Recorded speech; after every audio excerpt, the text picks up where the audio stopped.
बहुत ही अद्भुत चर्चा सौरभेंद्र और सचिन रानी ने की। क्या होना चाहिए हमारा प्रयोजन? आयोजन तो पूरा जगत करता है, लेकिन आयोजनों में प्रयोजन मात्र जैन दर्शन ही सुरक्षित रखता है। ये हमारे जैन शासन की बहुत बड़ी विशेषता है। इसी प्रकार क्रमशः धीरे धीरे आगे धर्म क्या होने चाहिए, अब आगामी इंद्र बताते हैं। दशों दिशाओं की दिग्विजय पताका से सुशोभित ईशान वैकुंठ के सम्राट ईशान इंद्र और तेजस्वी धर्म पिपासु पद्मा इंद्राणी के चरणों से सभा सुशोभित होती है। हे ज्ञान गुणों के युक्त संसालय से युक्त मम प्रियतम नाथ, मेरे कुछ प्रश्नों का उत्तर देकर मुझे प्रदान करें। हे इंद्राणियों की इंद्राणी, आपका ज्ञान की गहराई तो आपके ज्ञान की गहराई क्षीर सागर के आगे भी गहरी है। आपके मस्तिष्क की ऊंचाई के आगे तो सुमेरु पर्वत भी कांप जाए। आपके स्वभाव की शीतलता के आगे तो नंदन वन की शीतलता भी क्षीण पड़ जाए। आपको क्या समस्या हो सकती है? आपको कैसी समस्या प्राप्त हो रही है?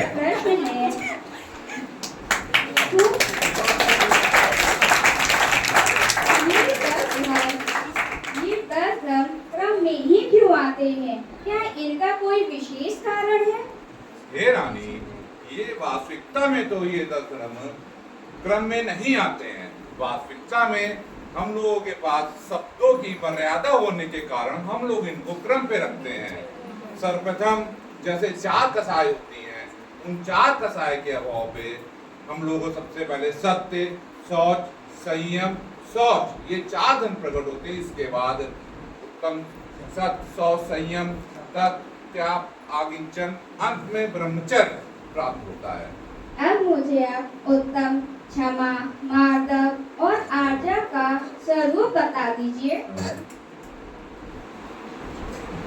अब आप मुझे उत्तम, क्षमा, मार्दव और आर्जा का स्वरूप समझा दीजिए। उत्तम क्षमा, हम लोग ने कई बार क्षमा धर्म का पालन किया है, सबको क्षमा किया, परंतु आज तक उत्तम क्षमा नहीं करी। उत्तम क्षमा अर्थात प्रत्येक जीव को एक समान देखना, अपनी दृष्टिकोण से चींटी और हाथी की पर्याय में कोई भी अंतर ना देखना। जिस तरह कुंकुम स्वामी भरत क्षेत्र के जब विदेश क्षेत्र में गए थे तो वहाँ के जीवों ने उनको तुच्छ छोटा मानते हुए लेकिन एक समान देखा था, वैसे ही हमको प्रत्येक जीव को क्षमा दे एक समान देखना चाहिए। इसको उत्तम क्षमा कहते हैं।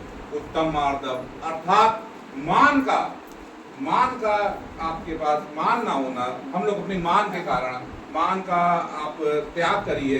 जैसे कि मान का मतलब अगर आप छोड़ देंगे तो उत्तम मार्दव। आर्जव के लिए आपको अपने अंदर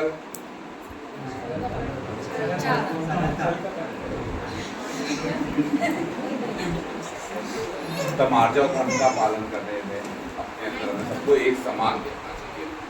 मैं आपके उत्तर से संतुष्ट हुई हूँ कारनाथ। अब एक मेरा आखिरी प्रश्न का उत्तर और दे दीजिए। ये जो 10 धर्म आते हैं उनमें उत्तम शब्द क्यों लगाया जाता है? अति उत्तम प्रश्न है आपका। हम लोग 10 धर्म के नाम के पहले उत्तम शब्द लगाते हैं, जैसे उत्तम सत्य, उत्तम शौच। उत्तम का प्रतीक यहाँ सम्यक दर्शन से। वास्तविकता में तो ये 10 धर्म केवल मुनि महाराज के ही होते हैं, अर्थात ये 10 धर्म केवल एक सम्यक दृष्टि जीव को ही हो सकते हैं। नियमानुसार अगर किसी व्यक्ति को, किसी जीव को सम्यक दर्शन प्राप्त हो गया और दशक्षण धर्म भी प्राप्त हो गया तो नियम से वो अगले अर्ध परावर्तन पे मोक्ष को प्राप्त होगा। मेरी यही अभिलाषा है कि जल्द से जल्द हम लोग अपने अर्ध पंच परावर्तन में अपने ये भाव खत्म करके पंडित मरण को प्राप्त हो। की चर्चा ने सबको स्पष्ट कर दिया, समस्त मानव लोक को ये बता दिया कि मात्र सम्यक दर्शन ही सब धर्मों का आधार है। सम्यक दर्शन होगा तभी जीव मोक्ष को प्राप्त करेगा। बोलिए उत्तम क्षमा माधवाज धर्म की।